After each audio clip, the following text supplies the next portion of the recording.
buenas tardes, buenas noches, amigos y amigas. Muchas gracias por estar aquí con nosotros en este interesantísimo Facebook Live donde estaremos comentando con el doctor Yatensi Bonilla sobre la carta a Filemón, sobre las peculiaridades de esta carta y sobre lo interesante que estará el taller que ofreceremos este sábado al respecto. Doctor Bonilla, buenas tardes. Luis Andrés, alias mi hijo, muy buenas tardes.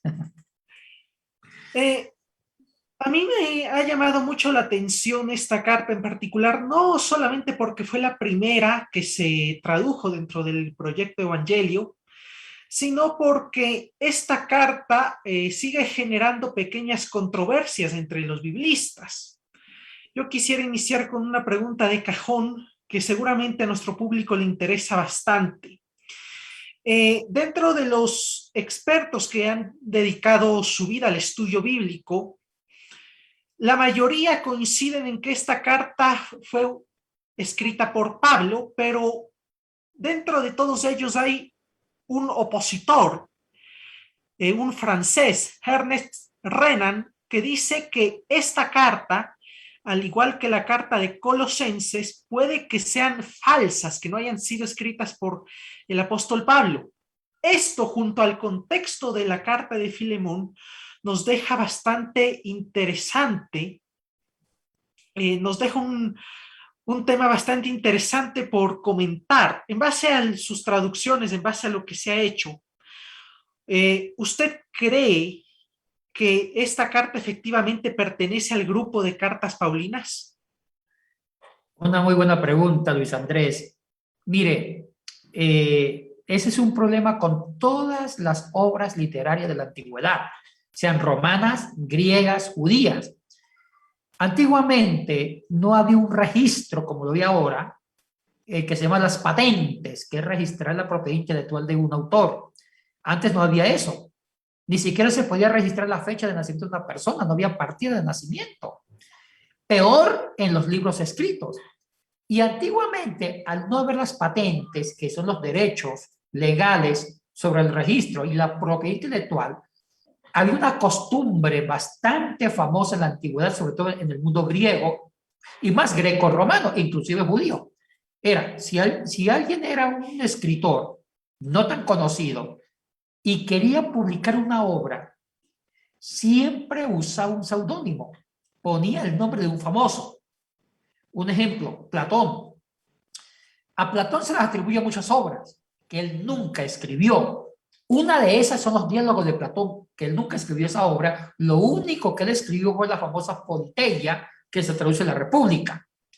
Y así como ese ejemplo, hay muchos ejemplos. Con Aristóteles se registra obras que él nunca escribió, pero se les atribuyeron a él. Entonces, esa figura de escribir un libro poniendo un seudónimo o usando el nombre de una persona muy famosa se usaba. Y se sospecha que eso pasó con algunas cartas paulinas y una de ellas Filemón. Ahora, se piensa que posiblemente Pablo no escribió Filemón y en la alta crítica, en la crítica textual figura esa teoría. Yo personalmente manejo dos posturas. Primero, eso no pone a prueba que es palabra de Dios.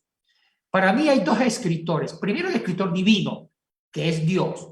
Aquí no se está cuestionando la inspiración divina, sino que se cuestiona el elemento humano, si fue o no fue Pablo. Y algo parecido fue con la carta a los hebreos, que por varios siglos la tradición dijo que los hebreos la escribió Pablo, hasta que con la alta crítica y con el racionalismo y con la ciencia bíblica y con la papirología se comprobó que no fue Pablo. El hecho que sabemos que no fue Pablo y no sabemos quién la escribió, no deja de ser palabra de Dios, sigue siendo palabra de Dios y lo que se cuestiona es la parte humana, eso no va a cambiar la inspiración. Ahora, con Filemón, yo personalmente, Yatensi Bonilla, yo sí creo que fue Pablo. ¿Por qué? Porque hay una terminología muy paulina.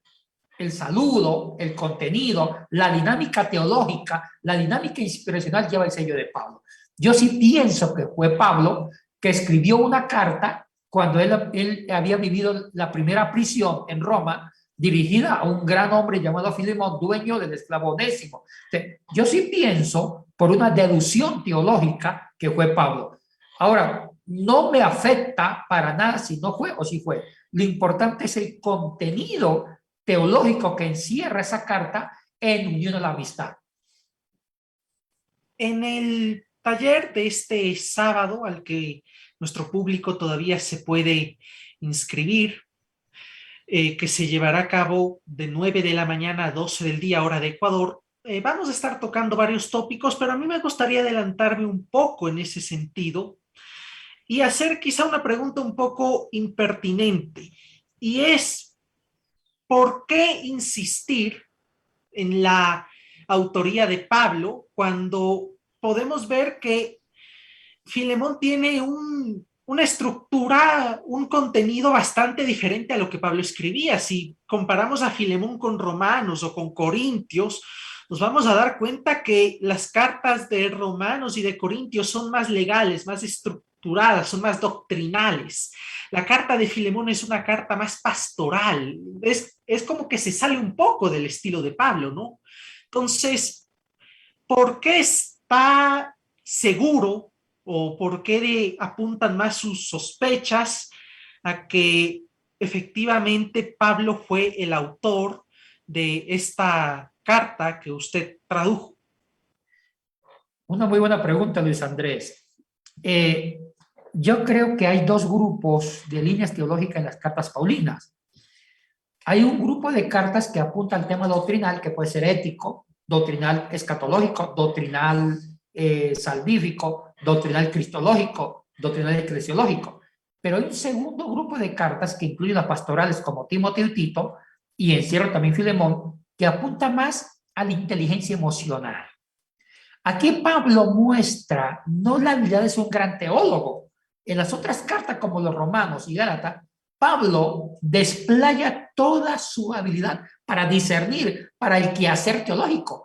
Pablo demuestra ser un teólogo increíblemente bien fundamentado, con muchas herramientas en la parte de las leyes greco-romanas y también la parte teológica farisea y en la parte teológica cristiana. Pero hay una segunda línea, que Pablo no solamente es un teólogo calculador, es un hombre experto en inteligencia emocional. Eso es lo que apunta Filemón. Sabe manejar grupos y sabe manejar personas. Maneja las emociones. Entonces, en esta carta a Filemón, como también en cierto sentido Tito y Timoteo, Pablo muestra una habilidad de una inteligencia emocional, de cómo manejar la inteligencia de Filemón para que libere a Onésimo. Y es cierto, Luis Andrés, esta carta no tiene una línea teológica definida. Y Pablo no le interesa esa línea teológica. Pablo está mostrando una capacidad de liderazgo. Pablo nos está dando una cátedra de cómo ser un líder eficaz manejando las emociones del otro. Entonces, ahí es donde hay que contemplar la otra cara de la moneda de Pablo. Aquí no importa la teología de Pablo, importa la capacidad de manejar las relaciones interpersonales. Ahí está el mensaje central de esta carta. Ok, en base a lo que usted me ha contestado, en base a que usted me dice que esta carta es una carta sobre inteligencia emocional, una carta bastante pastoral, ¿cuáles son los elementos más importantes que usted cree que se deben rescatar de esta carta? ¿Qué fue lo que usted más le atrajo de esta carta al momento de traducir? Históricamente hablando y terminológicamente hablando, ¿qué es lo que usted cree más importante rescatar sobre esta carta y sobre su traducción? Mire, Luis Andrés, en la vida no todo es filosofía ni doctrina. En la vida hay que saber manejar las emociones. Que fundamente el liderazgo. Esta carta, Luis Andrés, tiene una teología, una filosofía existencialista de cómo ser un líder. Y aquí Pablo, si es que fue Pablo o no fue Pablo, desplaya la habilidad de un líder. ¿Cómo? Manejando las emociones de Filemón. Es una carta donde Pablo conoce los sentimientos de Filemón. Parece que conocía al emisor. E inclusive, él tiene un objetivo. Y aquí nos da una cátedra de las metas de un gran líder. Un gran líder tiene metas claras, objetivos determinados, sabe dónde va. Y cuando un gran líder sabe dónde va a aterrizar, sabe qué es lo que debe lograr como objetivos y como metas, implementa todo un procedimiento. Aquí Pablo tenía un objetivo, que Filemón no castiga a Onésimo, porque Onésimo se fue a Roma a asistir a Pablo. Ese es el objetivo de Pablo, que no lo castigue. Y si no lo libera, por lo menos él está apuntando que lo libere. Y si no lo libera de la esclavitud, que lo trate bien. Ese es el objetivo de Pablo. Y ese es es la actitud de un gran líder. Tener objetivos y metas claras. Ahora, el procedimiento para lograr la meta. Pablo en esa carta da una cátedra de cómo manejar los sentimientos de Filemón. Oye, es increíble cómo lo maneja. Es toda una teología de, digamos así, de manipulación y de conocimiento de los sentimientos de Filemón. Primero, el lenguaje que usa. Vamos a trazar algunas líneas.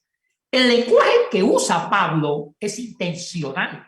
No está en las otras cartas. Es un lenguaje coqueto, íntimo, afectivo a un amigo. Usa en la terminología griega, y ahí lo estuvimos trabajando con Esther, en la terminología griega usa mucho los vocativos, que es admiración, y usa mucho lo que es la segunda persona, que al español significa el tuteo. O sea que Pablo le tutea a Filemón. Claro que el tuteo en griego no es lo mismo que el tuteo en español, pero la terminología, los vocativos, las expresiones es una forma de tutear en su contexto, y el tuteo significaba una forma de familiaridad, de igualdad.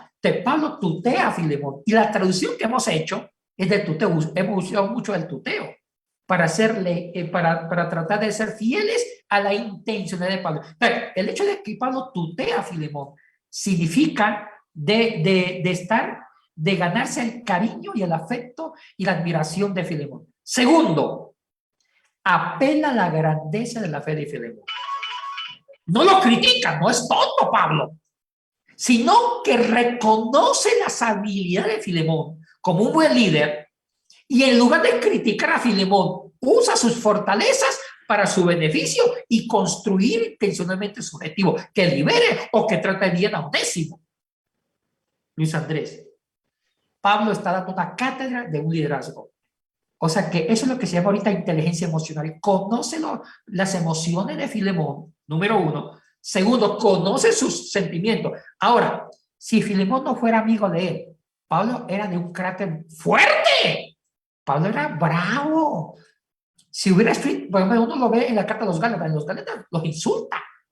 No tanto a los Gálatas, sino a los judeocristianos o a los judaizantes que querían dañar o oscurecer la doctrina de la salvación por gracia. En cambio, con Filemón, Pablo es extremadamente inteligente. Usa un lenguaje intencional de amistad. Segundo, usa todo una estrategia de fortalecer la fortaleza de Filemón. No lo critica, no lo pone en tela de juicio y no lo exhorta. Otra persona, ¿qué haría? ¡Filemón! ¡Pórtese juicioso! ¡Libéreme a Onésimo! No. Él va a su corazón, dialoga desde corazón a corazón, como hace un gran líder, apelar a los sentimientos del otro. Oiga, esto es una carta brillante de liderazgo.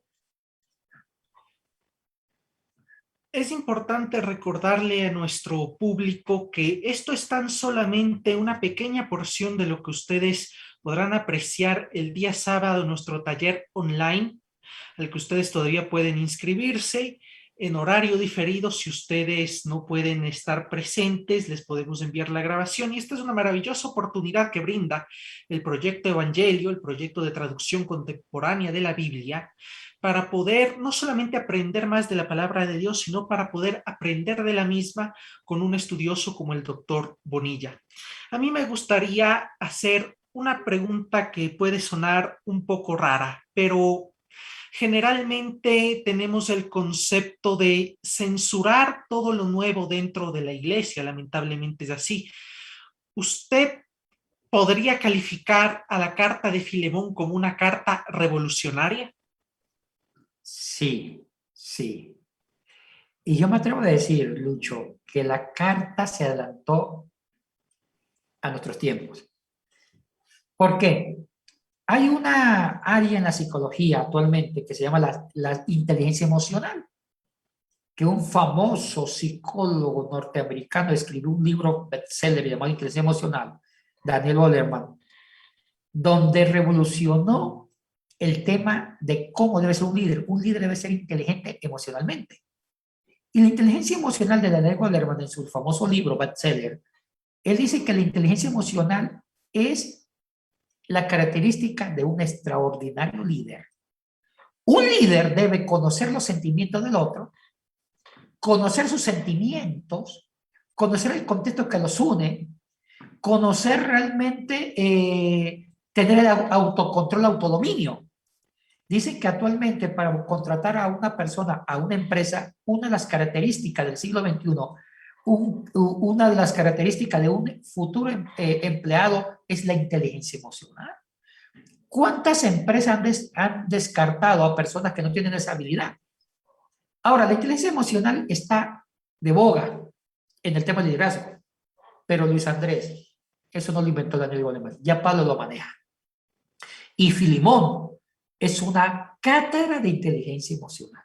Pablo conoce las emociones de Filemón, inclusive se contiene. Aquí Pablo no es Pablo, porque Pablo es iracundo, es bravo, pero él tenía un objetivo. Él no va a dañar su objetivo, que era tratar de que Filemón libere a Onésimo o lo trate bien. Entonces, él se controla y va al terreno sentimental de Filemón. Dice, Filemón, pórtese juicioso. Y también hace doctrina de sus sentimientos. Filemón, si usted es un gran cristiano, cosa que sí lo es, y empieza a alabar sus virtudes en la fe, en la gracia, en el amor. Dice, Filemón, usted como es un gran amador de Dios, yo sé que usted va a tratar bien a Onésimo, eso estoy seguro. Y si usted quiere dejármelo a mí, que me lo deje. Oiga, qué astuto Pablo. Ahora, hay una palabra, Luis Andrés, que trabajamos mucho, es la palabra sinergia. La palabra sinergia se ha traducido en esta nueva versión contemporánea como inteligencia emocional. Ahora, nosotros nos hemos cuidado mucho con el equipo de traductores. ¿Cómo nos hemos cuidado? Es una carta que la traducción es revolucionaria. Usamos términos que nos conectan con la terminología del siglo XXI. O sea que uno de los encantos de esta traducción, Luis Andrés, es usar un lenguaje, una terminología que nos conecta con la terminología, con la estructura mental del hombre del siglo XXI. Porque uno de los problemas que las otras versiones ya están cortas, no se relacionan con la problemática de hoy. Sí, Filemón. Entonces, hemos implementado intencionalmente, bien fundamentado, términos como inteligencia emocional. Antes que los críticos nos digan, ya, Daisy, usted se inventó esa traducción, porque la Biblia no es de inteligencia emocional, y la inteligencia emocional es del siglo XXI. Digo, un momentito. Hay una palabra que Pablo usó, que es sunergia. Sunergia viene de dos términos griegos. Sun, que significa interioridad, es una preposición que ahí viene la palabra conciencia. Conciencia viene del latín kun, y a su vez del griego sun, que significa algo interno, algo que está dentro. Y la segunda palabra es ergia, que significa obra, tarea. Entonces, sunergia puede ser una acción que se elabora de los sentimientos. Es lo que ahora se llama inteligencia emocional. Entonces, es una traducción, y lo dijo un gran expositor de liderazgo del siglo XXI, David Ramírez. Leyendo esta traducción, dijo David Ramírez, mire, un momentito, se pasaste. El equipo de traducción, que somos varios, ustedes nos evitaron la fatiga. Cuando damos cátedra de liderazgo, siempre se usa Filemón. Y siempre nos toca buscar comentarios bíblicos para tratar de saber qué quiso decir Pablo. En cambio, la nueva versión contemporánea lo dice todo. Usa terminología que está ligado con el concepto de liderazgo del siglo XXI. Entonces, sí, es una carta revolucionaria por el lenguaje que estamos usando, que está en conexión con un lenguaje de liderazgo del siglo XXI. Muy interesante lo que he mencionado y es bueno que también mencione que grandes líderes empiezan a hacer eco de esta traducción porque justamente le quería preguntar. Generalmente hay una disputa que es más protestante y más evangélica que de otras denominaciones y otras corrientes cristianas, que es sobre las raíces griegas y las raíces hebreas. Muchos dicen que la Biblia tiene raíces hebreas y que esas predominan más sobre las raíces griegas. Se arman debates tremendamente intensos en base a eso. Entonces, contésteme usted, ¿qué raíces son las que priman más en las traducciones del Nuevo Testamento y de las cartas paulinas? ¿Cómo resolver este gran debate? Mire, Luis Andrés, Pablo fue un hombre muy inteligente. Me sacó el sombrero. Un gran misionero. Es por eso que confunde mucho a los eruditos del siglo XX y XXI, tratando de negar que Pablo no escribió tal o X carta. Porque Pablo tiene la capacidad de cambiar el estilo de escribir dependiendo de los destinatarios. Y aquí muestra dos cosas, que es un gran líder y segundo, que es un gran misionero. Un gran misionero respeta la antropología cultural del lugar donde va a hacer misión. No impone su cultura. Y aquí voy a criticar. Muchos misioneros vienen a América Latina, Europa o van a Asia, África, a imponer la cultura dominante. Eso es un error en la dinámica de ser misión. El misionero debe ser como Jesucristo, despojarse de sus estructuras culturales. En el caso de Cristo se despojó de la divinidad para desnudo, inocente, encarnarse en una cultura no de Cristo, que era la tierra, y también grandes misioneros que se despojan de su cultura dominante para ir a aprender las culturas donde van a predicar, y de ahí ellos dan el gran aporte con la palabra evangelio. Ahora, Pablo demostró que es un gran misionero. ¿Por qué? Si uno revisa la estructura del griego de una carta a otra, hay muchas diferencias. Una carta como Corinto tiene una estructura filológica del griego diferente a Romanos, que en Romanos usó un griego legal de los abogados, muy diferente a Filemón. ¿Qué significa esto? Cuando Pablo escribió una carta, se tomaba el trabajo de investigar la estructura del lenguaje que ellos usaban, conocer las culturas, y si Pablo no sabía ese dialecto griego, usaba un amanuense para escribir en la carta. Un ejemplo de Romanos. Pablo no escribió la carta de los Romanos, él la dictó. ¿Sabe por qué? Porque Pablo no sabía el griego jurídico, legal como el griego ptolomaico. Entonces Pablo usó a Tercio, porque Pablo quería desbaratar la ley desde un lenguaje pulido, jurídico, porque si Pablo no usaba el griego jurídico, le iban a decir los romanos, como eso es un ignorante en leyes, es un bruto, y nosotros los romanos sí somos los padres del derecho civil, el que va a saber de ley. De Pablo, mire lo que hace, usa Tercio, dicta una carta, desbaratando la ley para poner la gracia de Jesucristo, pero usando el griego de los abogados de los griegos, que era el griego ptolomaico. Oiga, Pablo es ubicado. En Filemón usa un griego coqueto, sentimental. El griego que usa es una estructura filológica bastante emotiva, donde Pablo evidencia sus sentimientos, sus emociones a Filemón con el objetivo de liberar a Onésimo. Pablo muestra que es una de las mentes más brillantes en un quehacer misionero, en una teología de la misión, al usar muchos tipos de griego, dependiendo el tipo de destinatario donde él iba a mandar un mensaje. Eso es algo para copiar e imitar. Bien, quiero recordarle a nuestro público que este sábado, además del taller dictado por el doctor Bonilla, vamos a hacer el lanzamiento oficial de la página de nuestro proyecto y vamos a hacer la presentación oficial de la versión infantil del libro de Filemón. Van a haber muchas sorpresas y muchas novedades, así que le animamos a usted a que pueda hacer su inscripción y a que pueda unirse al sueño del proyecto de Evangelio. Doctor Bonilla, yo quiero cerrar dándole la palabra a usted para que sea usted mismo el que invite a nuestros hermanos, a nuestro público, a unirse a nosotros en este maravilloso tiempo que tendremos el día sábado. Gracias, Luis Andrés. Mire, este sábado 28 de agosto tenemos un taller sobre Filemón de 9 a 12 horas de Ecuador, 3 horas, donde vamos a hacer un estudio filológico, lingüístico, exegético de qué significa Filemón. Y si están pastores, predicadores, miren, les voy a dar herramientas de cómo predicar con Filemón y herramientas de liderazgo. Los invito este sábado y si no están inscritos, vayan a la información que Luis Andrés le va a dar, cómo inscribirse para que este sábado nos acompañe. Están cordialmente invitados. Ahora, una advertencia, Luis Andrés, y a todos. Preguntarán por qué cobran $12 el taller. Permíteme ser muy franco. Estamos en un proyecto de traducción de toda la Biblia, que dura 10 años. 5 años para el Nuevo Testamento, que yo creo que va a ser menos, ojalá que sea menos, y 5 para Antiguo. Este proyecto no hay ninguna empresa, ninguna ONG misionera que nos están financiando. No. Cada libro que se ha traducido es gratuito, es gratis.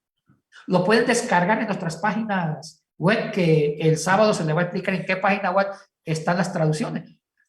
Todo el mundo, la humanidad tiene acceso a esa traducción gratuita.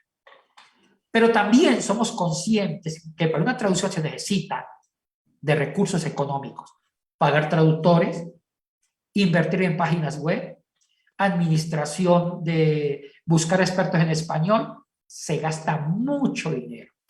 Es por eso que con estos cursos, con estos talleres y algunos donantes voluntarios, eso nos ayuda más o menos a financiar este megaproyecto. Porque muchos pobres no tienen con qué para comprar la traducción, pues es gratis. Entonces, por eso tenemos un costo para poder sacar algo de dinero y poder financiar la traducción. Ese es el objetivo. ¿Sí? No tenemos ninguno que nos auspicie. Este es un proyecto de personas que aman el Evangelio, aman la misión, de la doctora Jennifer Contreras, de Esther Darrocha, ahora se suma usted, Andrés Darrocha, no, Andrés Chamorro, y también otras personas que creen en el proyecto como Santa, Yadesi, etcétera, etcétera, que han invertido todo su tiempo para que esto se haga una realidad. Perfecto, muchas gracias, doctor Bonilla. Bueno, amigos, amigas, les esperamos para que ustedes puedan ser junto con nosotros parte de este sueño, parte de Evangelio. Gracias, doctor, por acompañarnos esta tarde. Gracias a todos ustedes también por acompañarnos hoy y siempre. Bendiciones. Muchas bendiciones. Y los esperamos el sábado.